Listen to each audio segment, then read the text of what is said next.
What's up, keepers, and welcome back to another special episode of ARS Goalkeeping. And today's video is made possible by the team at Nike and soccer.com. So if you're looking for anything, especially these gloves, check out soccer.com. Big up to you guys for sending over the newest Nike Mercurial Elite Touch to go into a full in-field review. Especially because if you might remember that our last review of the first Elite Touch pair to be released from Nike left us scratching our heads and tearing our gloves in just the first week. So Nike took that feedback from the reviews and went back to the drawing board to hopefully put together a better pair of gloves that not only innovates but performs. So what does this mean to Nike and the changes made to the newest Nike Mercurial Elite Touch? Obviously, the biggest issue is the wrist insert area. Keepers like me were literally ripping apart the glove just sliding them on. So Nike's GK team went in and added a ton of reinforcement to the stitching and seam lines, plus that wrist insert area. Which, when you say it out loud, seems like, yeah, of course, right? That's the first thing you do. But these changes go almost unnoticed by the naked eye. And most goalkeepers who look at these new pairs already started to ask me if the changes really did anything. So when we take a closer look at this stitching line and at the actual lines that they've put, you can see that they put a ton of more stitching and a lot more quality into the work that they put out. So when I have both gloves in each one of my hands, I was beginning to feel the differences. The first differences that we're talking about is the seam line along that lycra cloth gusset. And the lycra cloth gusset is the extra color, that opposite color on the gloves. In the older model, it's going to be the green color, and in the newer model, in this picture, it is going to be the blue cloth gusset. Now, when you take a close look at that area, you'll see that that is a lot tighter and less stretchy in the newer model than it is on the older model. When we compare the pull area on the wrist areas between both, you can see that the wrist area on the older model is not as firm, and it almost tore when I was just sliding the gloves on. Now, when we compare it to the newer model, you'll see that it is extremely firm and doesn't give at all. I can pull extremely hard, and I know I'm not going to tear these gloves. And when it comes down to the handiwork, you can feel the difference in between the two.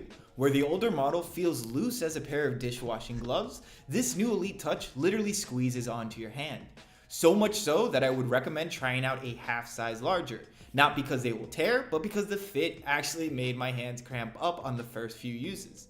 Comparing just how ergonomic and how well the new gloves fits to my hands with their older brothers is almost comical. There is no comparison between them.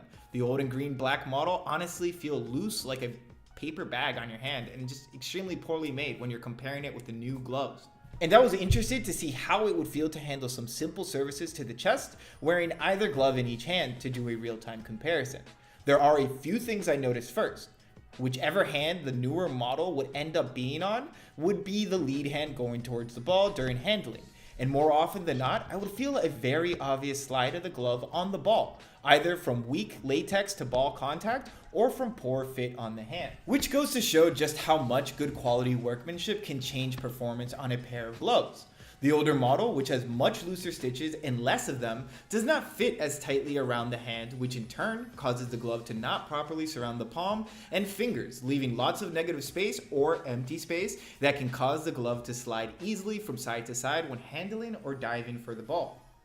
So take a close look at how much of the palm bubbles up or bunches up with movement of my wrist and hands. In the older pair, it's extremely noticeable. While the newer pair does bubble up slightly, it does not have that same negative space and ability to slide around as the older model does, because of how well they've redone the seams and gussets on these gloves. And to really nail that point down, they made the size 9 Mercurial Elite Touch almost impossible for me to slide on. Even with all my force, the gloves stayed completely fine in the wrist area, and I still had to go get help from Ray to put them on. Because if I used the other hand that had the gloves on, I would tear the latex on my fingers just trying to pull the strap on. Ray, help me. Please. Can't get this shit on. On? Yeah. 3, 2, 1, go. That's it. Got chalk on my hand. Go like. Alright, we got it all on camera. Woo! Alright, so I need a team to put on the gloves, first of all. So for our first impressions of the new gloves, the Elite Touch 2.0 is definitely the glove that should have hit the market when the Mercurial Touch first came out. The glaring mistakes and errors that plagued the first pair will definitely not be coming back again. but there's always times for new issues and new surprises. So make sure to check back in for the full infield review of the new Nike Mercurial Touch, and check out Berto Reads Soccer on Instagram for more sneak peeks, and make sure to click that like button and smash that subscribe button. Thank you guys so much, and I'll see you guys again very soon.